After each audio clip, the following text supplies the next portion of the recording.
साची बहू अभी तक काहे नहीं आई? शादी की विधि भी शुरू हो गई है। अम्मा जी हिम्मत रखिए, सत्या साची के साथ है और हमको पूरा भरोसा है कि दोनों खाली हाथ वापस नहीं आएंगे और भगवान जी की कृपा हमेशा से साची के साथ रही है और आज भी उसके साथ रहेगी। लेकिन समय हाथ से निकलता जा रहा है गौरी बहू। अब तक तो उन्हें आ जाना चाहिए था।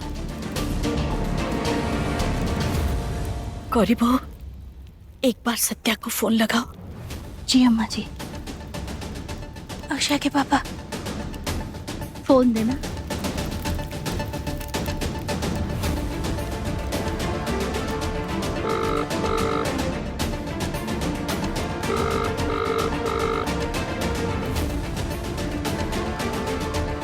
सत्या फोन नहीं उठा रही है। अब तो सब कुछ आपके भरोसे है लड्डू गोपाल जी। अम्मा जी देखिएगा, हमको पूरा भरोसा है साची वक्त से पहले जरूर आ जाएगी। मधु को लेकर आइए।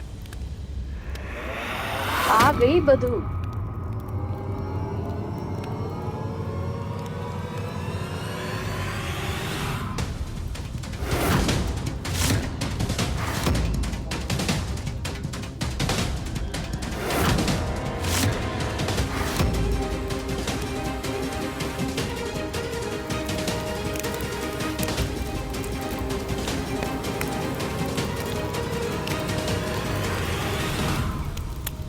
हे भगवान, सुंदरी बहू पायल को तो ले भी आई, लेकिन साची और सत्या अभी तक काहे नहीं आए?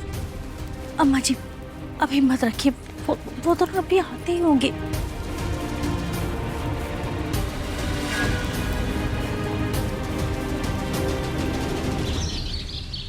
हमको जवाब चाहिए, वरना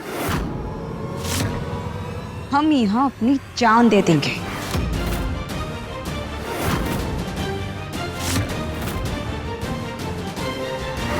अगर पायल का सच हम सबके सामने नहीं ला पाए तो फिर वैसे भी हमारी जिंदगी में कुछ नहीं बचेगा। इसीलिए आज फैसला हो जाए, इस बार या फिर उस बार। या तो आज सच सबके सामने आएगा या फिर हम खत्म हो जाएंगे।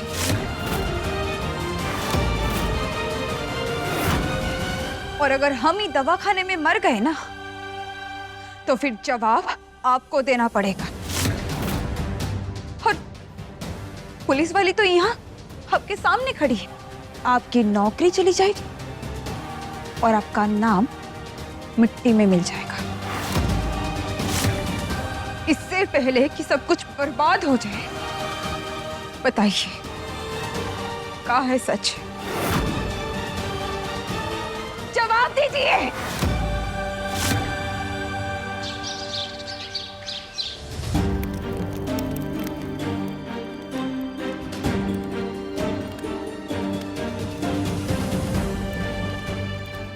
शौर्य, हमको अभी भी यकीन नहीं हो रहा आज तुम्हारी दुल्हन बनकर तुम्हारे साथ बैठे हैं। आज हमारी जिंदगी का सबसे खास दिन है।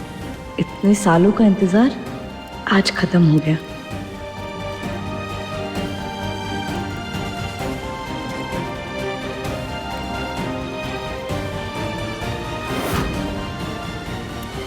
ये साची सच में दुख से टूट गई है या फिर कोई नया खेल खेल रही है?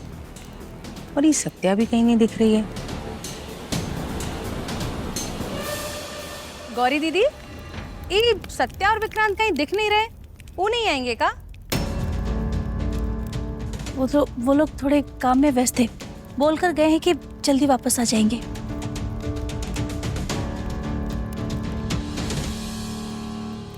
कहीं दोनों बहनें मिलकर कोई खेल तो नहीं, आप भी ना फालतू में टेंशन ले रही है। साची कुछ नहीं कर सकते, उसने पहले ही अपने बातों का भरोसा खो दिया है। और बात रही शौर्य की, उसने तो उससे पहले ही ठुकरा दिया है।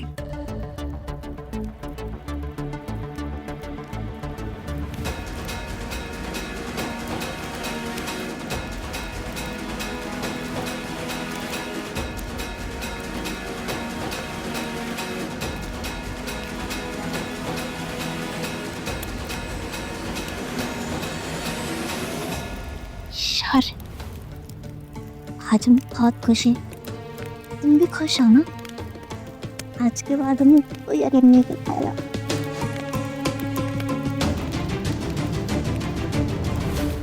गौरी बहू, हमारा दिल बहुत घबरा रहा है। तो इस परिवार के सबसे बड़े होने के नाते हम हार जाएंगे। हमने अपनी सहेली रुक्मणी से वादा किया है कि साची का घर कभी टूटने नहीं देंगे। हम ऊपर जाके उसे कैसे नजर मिलाएंगे? ऐसा मत कहिए अम्मा जी, अभी भी समय बाकी है और जब तक आखिरी रस्म पूरी नहीं हो जाती तब तक हमारी उम्मीद बाकी है।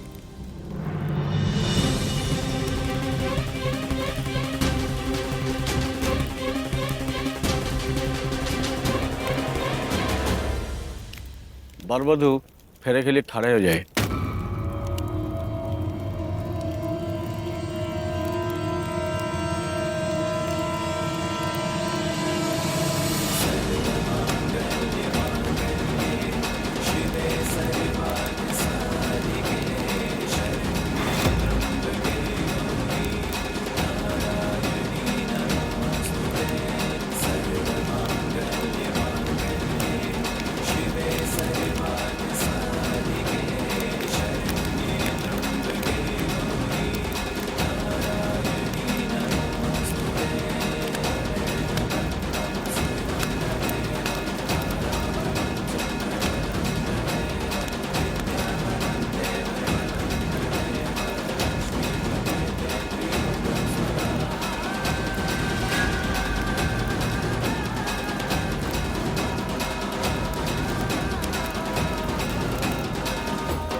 स्वतंत्र, कहा हुआ अम्मा?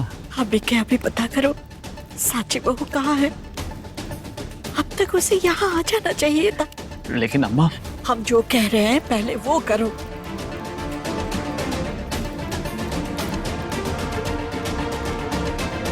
ये अम्मा जी और स्वतंत्र जी के बीच का खिचड़ी पक रही है। दोनों के चेहरे देखो, जरूर कोई ना कोई बात है। अम्मा, साची फोन नहीं उठा रही।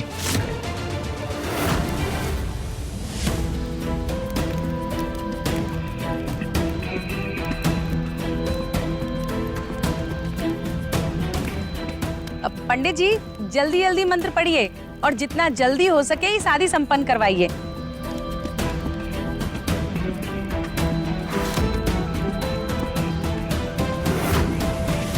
मिसेस स्वरूप, हमसे और पायल से ज्यादा तो आपको जल्दी है शादी की। नहीं शौर्य बेटा, हम तो बस पायल का सोच के ही बोल रहे हैं।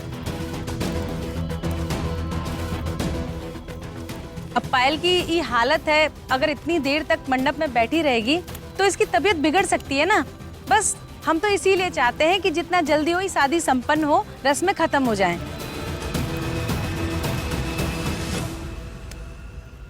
अब्बर बधु के मांग में सिंदूर भरी।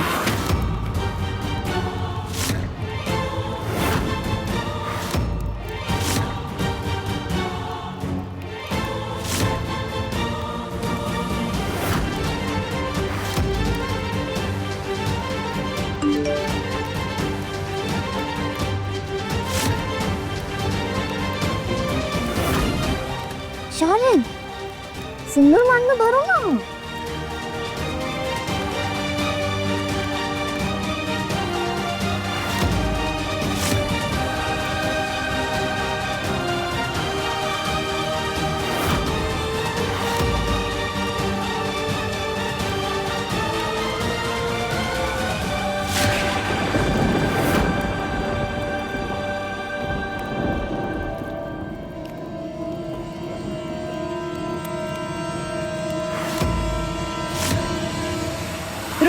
श्रीमान जी।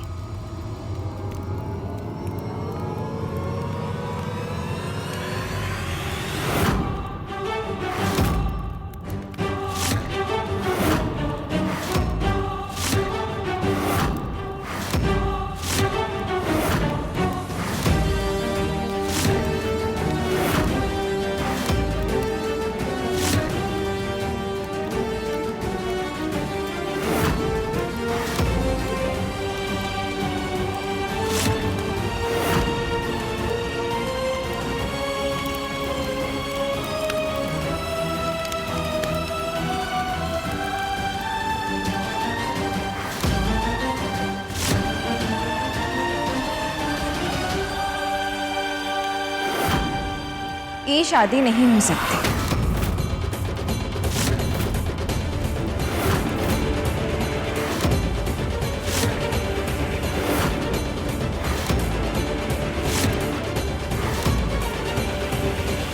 साची कर क्या रही है मम्मी? ए लड़की, फिर शुरू हो गया तुम्हारा नाटक। जब शौर्य ने साफ साफ कह दिया है कि ये शादी हर हाल में होकर रहेगी, तो फिर तुम काहे विघ्न डाल रही हो? हाँ, काहे कि जिस वजह से ये शादी हो रही है वो वजह ही झूठी है।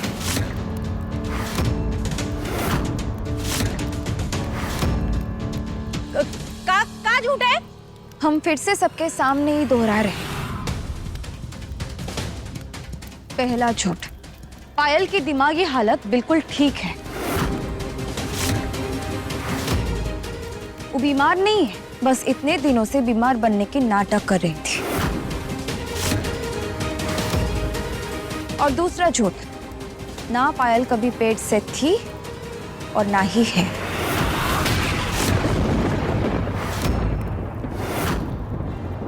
वाह वाह साची वाह, क्या कहानी सुनाई है तुमने। मतलब इतने बड़े बड़े डॉक्टर, इतनी सारी लिखी हुई जांच, इतनी सारी रिपोर्ट्स, सब झूठ बोल रही हैं।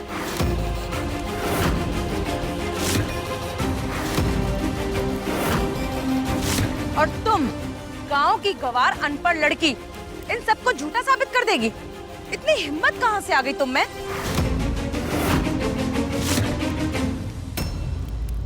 सब कुछ झूठ है और इस झूठ को साबित करने के लिए हमारे पास सबूत भी है। अच्छा, सबूत है तुम्हारे पास? तो दिखाओ कहाँ सबूत है तुम्हारे पास, अभी के अभी। सबूत यहाँ है सुंदरी मैडम।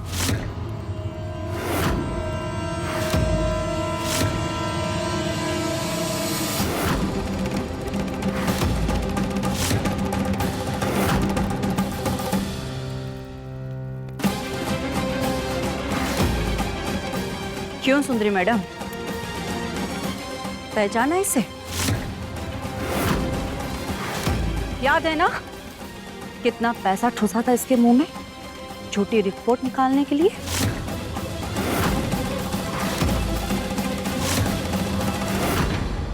क्या बकवास कर रही हो तुम सत्या?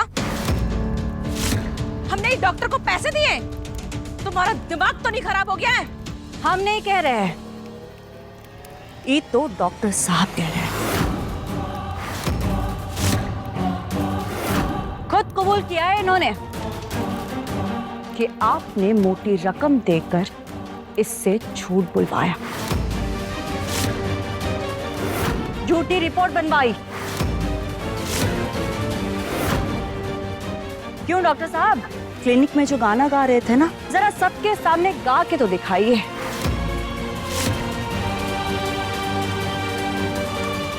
बताइए सबको कि किसने कितने पैसे दिए थे आपको।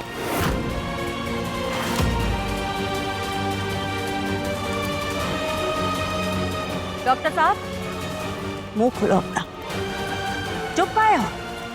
बताओ सबको कि सुंदरी मैडम ने आपसे क्या करवाया था।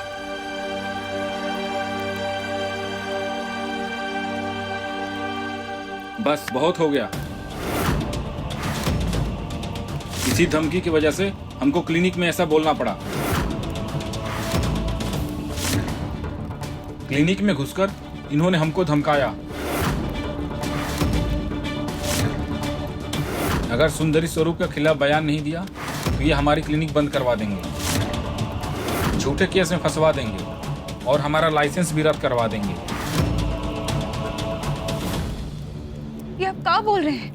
आपने खुद हमारे सामने ये माना था कि पायल की झूठी रिपोर्ट बनवाने के लिए आपको पैसे दिए गए थे, और आपने खुद ये भी कहा था कि पायल कभी पेट से थी ही नहीं। नहीं, ये सब हमसे बुलवाया था। आपने कहा था कि सुंदरी स्वरूप का नाम लेना है। हमने वही बोला जो आप दोनों बहनों ने हमें सिखाया था।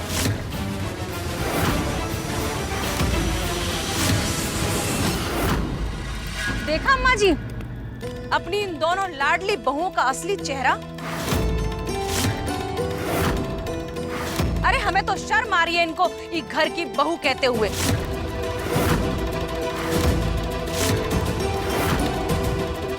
हमको तो शुरू से बदनाम करने में लगी हुई थी, कभी हमको कभी पायल को, और अब तो अभी बेचारे सीधे साधे डॉक्टर साहब को भी अपने झूठ के जाल में फंसा लिया इन्होंने।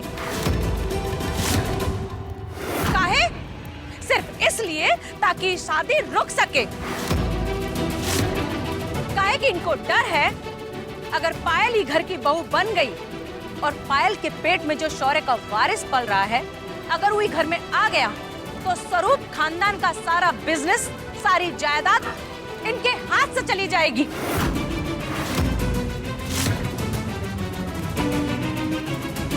वैसे भी साची, शौर्य को तुम्हारी असलियत पता चल चुकी है, इसीलिए शौर्य ने तुमसे मुंह मोड़ लिया है।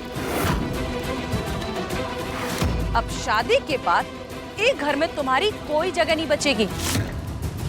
हमारी बात मानो और अपना सारा सामान बांध लो और जितना जल्दी हो सके शौर्य का कमरा खाली कर दो।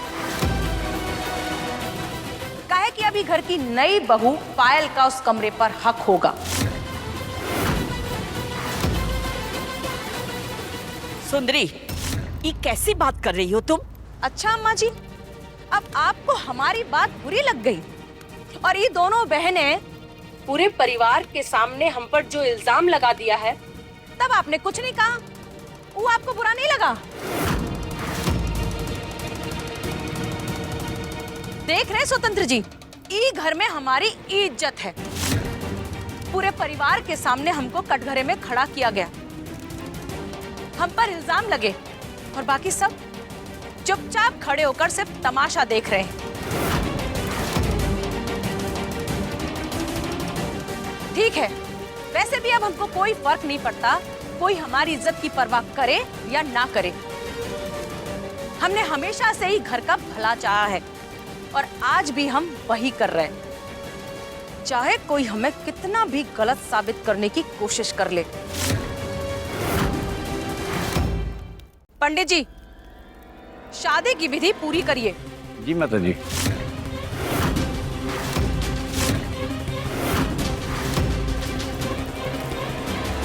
जहाँ विधि रुकी थी वहीं से दोबारा शुरू करते हैं। अब्बर बधू के मांग में सिंदूर भरी।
ना तो तुमने साची की मांग में क्यों भरा?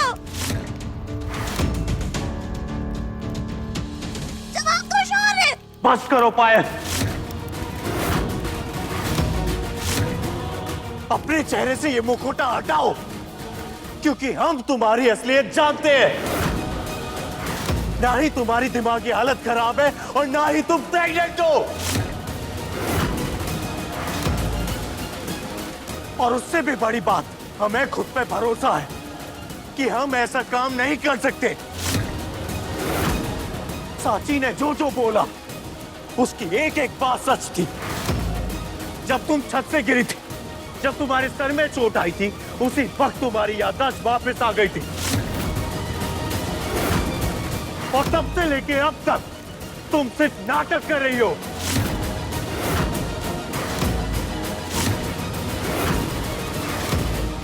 शौर्य, ये क्या बोल रहे हो तुम? तुम भी साची की बातों में आ गए? शौर्य बिना किसी सबूत के किसी पे इल्जाम नहीं लगा था। ये रही पायल की लैब टेस्ट रिपोर्ट।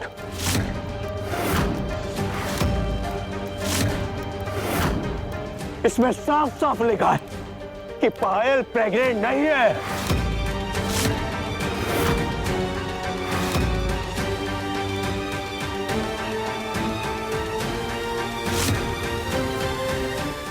जब पायल सीढ़ियों से गिरी थी, उसका ब्लड सैंपल टेस्ट लिया गया था। हमने वो टेस्ट किसी दूसरी लेबोरेटरी में कराया था, सिर्फ इसलिए क्योंकि हमको पायल की प्रेगनेंसी पे शक होने लग गया था। और इसलिए हुआ क्योंकि बार बार इल्जाम साची पर लगाया जा रहा था। उस औरत की नीयत पे सवाल उठाए जा रहे थे बार बार, जिसने हमारे सामने अपने प्यार को कुर्बान कर दिया था।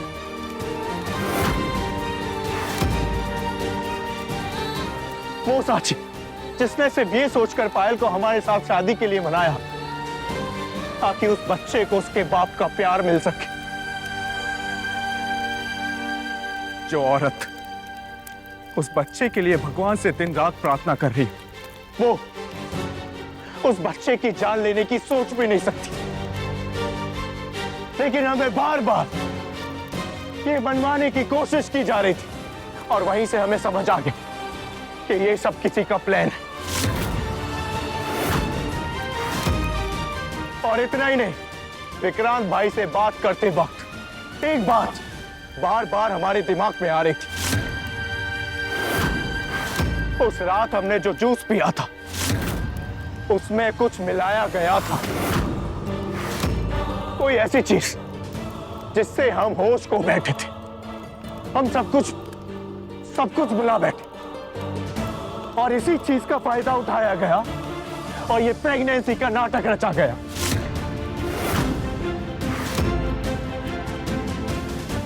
और रही बात हमारे और पायल की शादी की, तो हमें अपनी साची पर पूरा भरोसा है और हम उससे बहुत प्यार करते हैं। और इसी प्यार, इसी भरोसे की वजह से हम पायल से शादी करने के लिए हाँ किए थे, क्योंकि हमें पता है कि साची किसी का बुरा नहीं सोच सकती, किसी की जिंदगी बर्बाद नहीं कर सकती। लेकिन इस साजिश की मास्टरमाइंड मिसेस सुंदरी स्वरूप को सबके सामने बेनकाब होना था।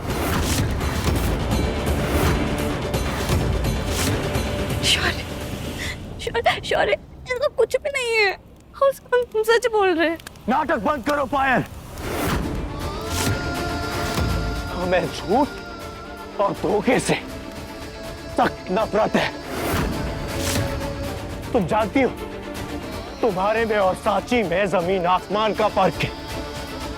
तुमने किसी का प्यार छीनना चाहा, लेकिन साची ने अपने प्यार का बलिदान दिया, सिर्फ तुम्हारे लिए और उस बच्चे के लिए जो वो हमारा समझकर अपना सब कुछ लुटा बैठी, सिर्फ इस उम्मीद में कि तुम्हें और तुम्हारे उस बच्चे को हमारे प्यार की जरूरत है, क्योंकि वो नहीं चाहती थी कि किसी की भी जिंदगी बर्बाद हो। लेकिन तुम उस कुर्बानी के लायक ही नहीं निकली, और अब हम चाहते हैं कि तुम इसी वक्त इस घर से निकल जाओ।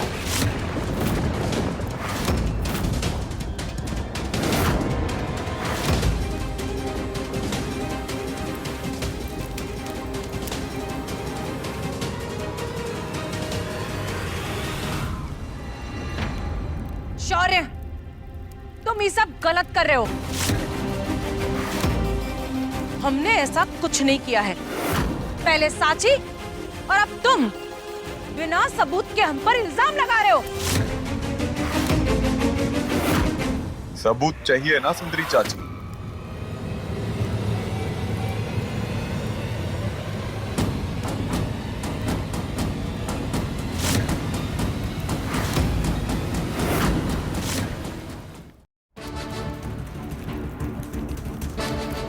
हम देते हैं सबूत।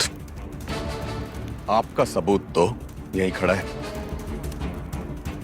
बस थोड़ी मरम्मत करने की जरूरत है।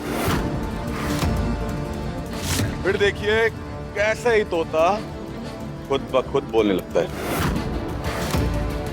चलिए डॉक्टर साहब, सच बोलना शुरू कीजिए, वरना थोड़ी देर बाद बोलने लायक नहीं छोड़ेंगे। आखिरी बार बोल रहे हैं, सच या मौत? अब हम झूठ नहीं बोल सकते। हमको सुंदरी स्वरूप ने 20 लाख रुपए दिए थे प्रेगनेंसी की रिपोर्ट बदलने के लिए, और ईशानी मैडम भी साथ में थी।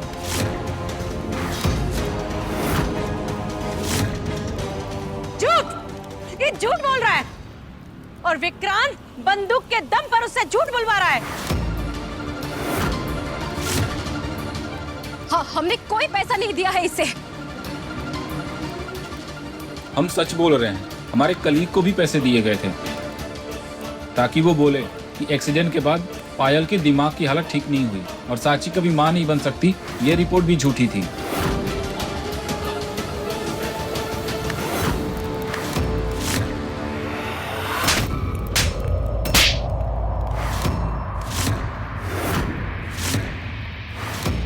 बस बहुत हो गया।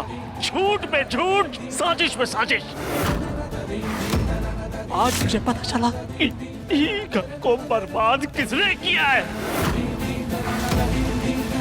वैसे हमारा बोलने का तो मन नहीं कर रहा, लेकिन सच ये है कि 2 कौड़ी की औकात लेके तू इस घर पे आई थी।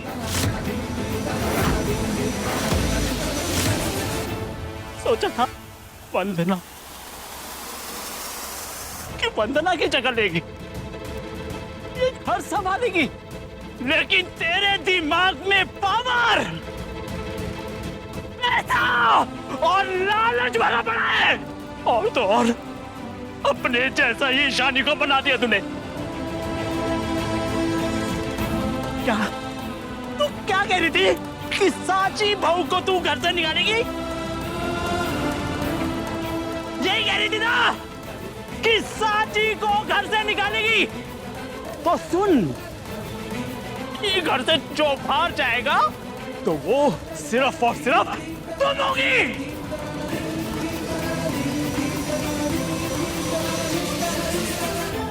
अब हमको भी एक फैसला लेना है।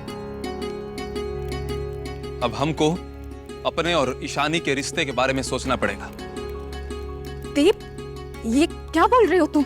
वही जो बहुत पहले कर देना चाहिए था। तुमने और तुम्हारी मां ने साची की जिंदगी नर्क बना दी ईशानी। हर वक्त उसे नीचा दिखाने की कोशिश की, हर वक्त उससे उसका हक छीनना चाहा। दोनों की नजर बस इस घर की प्रॉपर्टी और बिजनेस पर थी। इसलिए तुम कभी नहीं चाहती थी कि साची मां बने। इस घर को वारिस दे।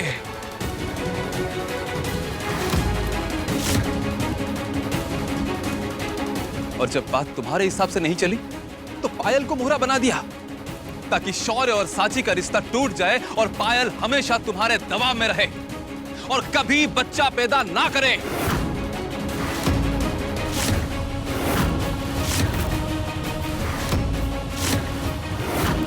और शौर्य साले साहब का बच्चा ना होने का सीधा मतलब कि इस घर की प्रॉपर्टी और बिजनेस तुम्हारे नाम।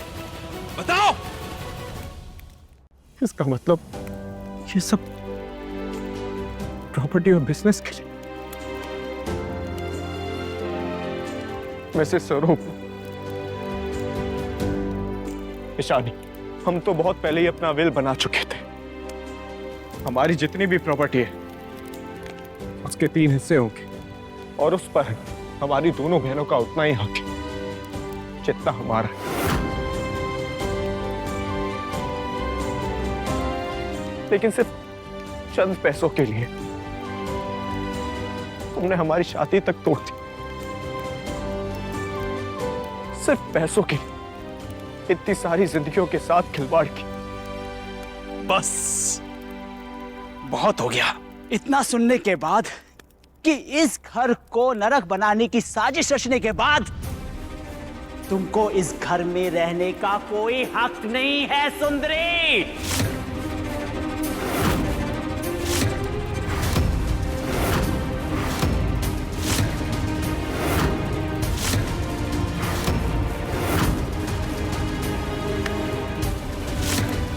चलो।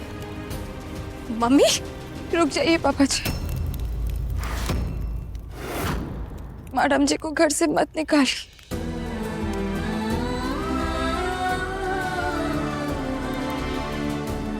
उन्हें एक मौका दीजिए। ये क्या कह रही हो साची बहू? अभी भी हम सिर्फ आपसे नहीं,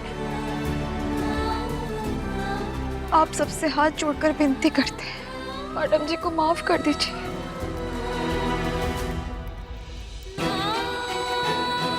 गलती कितनी बड़ी काहे ना हो, अगर इंसान को उसकी गलती का एहसास हो जाए तो उसे सुधरने का एक मौका देना जरूरी है। अपनी गलती मान लेना सबसे मुश्किल काम होता है। मैडम जी चुप है, उनकी ये खामोशी बता रही है कि उनको उनकी गलती का एहसास हो गया है। और माफ करना बड़ों की बहुत बड़ी पहचान भी होती है और फर्ज भी।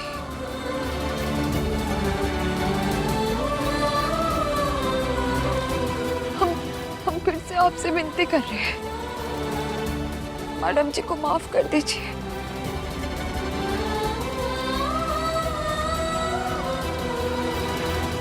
स्वतंत्र, अम्मा साची बहू सही कह रही है। हर इंसान को जिंदगी में दूसरा मौका मिलना चाहिए। सुंदरी को भी एक मौका और दे दीजिए। मौका तब मिलता है भाई साहब जब इंसान गलती मान लेता है। माफी पाने के लिए पहले माफी मांगनी पड़ती है और सबसे ज्यादा जरूरी है कि इंसान को दिल से महसूस होना चाहिए कि उसने गलती की है।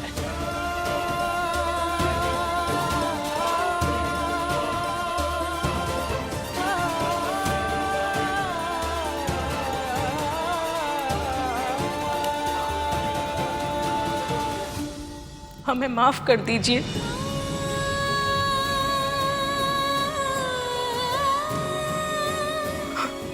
हम लालच में इतने अंधे हो गए थे कि अपनों और परायों का फर्क ही भूल गए। ऐसा जीतने चले थे और रिश्तों में ही हार गए।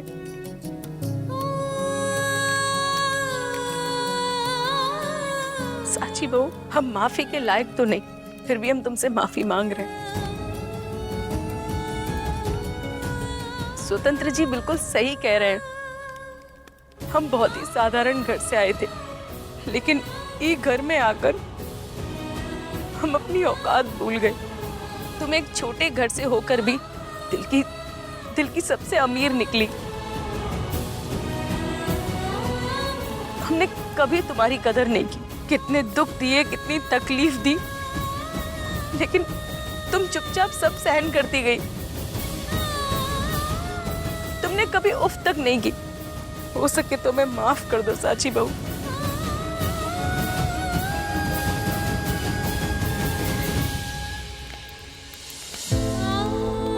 सत्या, हम तुमसे भी माफी मांगना चाहते हैं। हमने तुम्हारे साथ भी बहुत बुरा बर्ताव किया है, तुम्हारी नियत पर शक किया, तुम्हारी ईमानदारी पर सवाल उठाए और तो तुम्हारी इज्जत को ठेस पहुंचाई।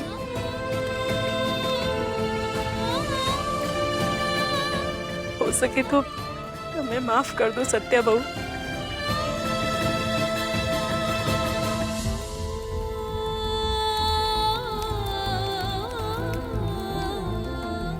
और हमको समझ नहीं आ रहा कि हम तुमसे माफी किस मुंह से मांगे।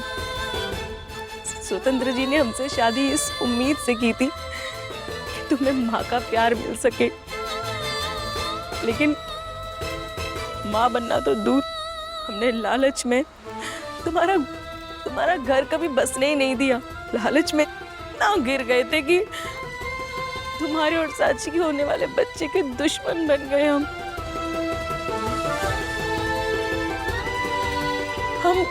हम तुम्हारी माँ की जगह तो कभी नहीं ले सकते, लेकिन अगर हो सके तो इस गुनहगार को माफ कर देना। इट्स ओके मिसेस सुरु। मम्मी,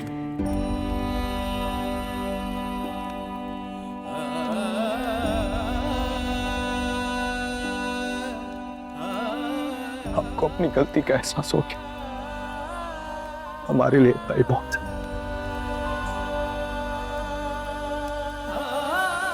पापा, इन्हें माफ कर दीजिए।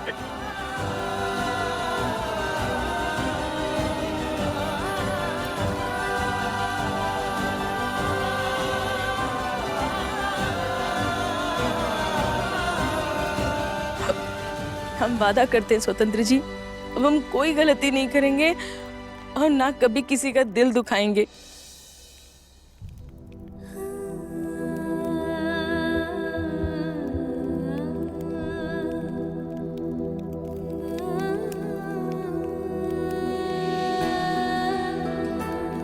सत्या, साची, तुम दोनों ने आज ही घर को टूटने से बचा लिया।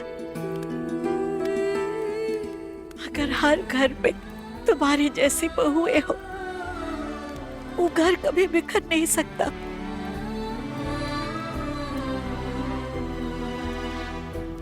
तुम दोनों ने सिर्फ सच का साथ नहीं दिया, रिश्तों को भी बचा लिया। आज से हम गर्व से कहेंगे, हमारी ताकत सिर्फ हमारे बेटे नहीं, हमारी बहुएं हैं।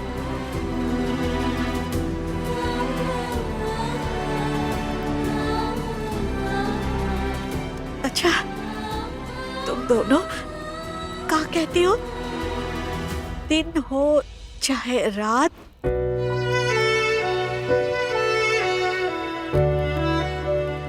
दिन हो चाहे रात हो, हाथों में तेरे हाथ हो, हर मुश्किल आसान कर, जब सत्या साची साथ हो।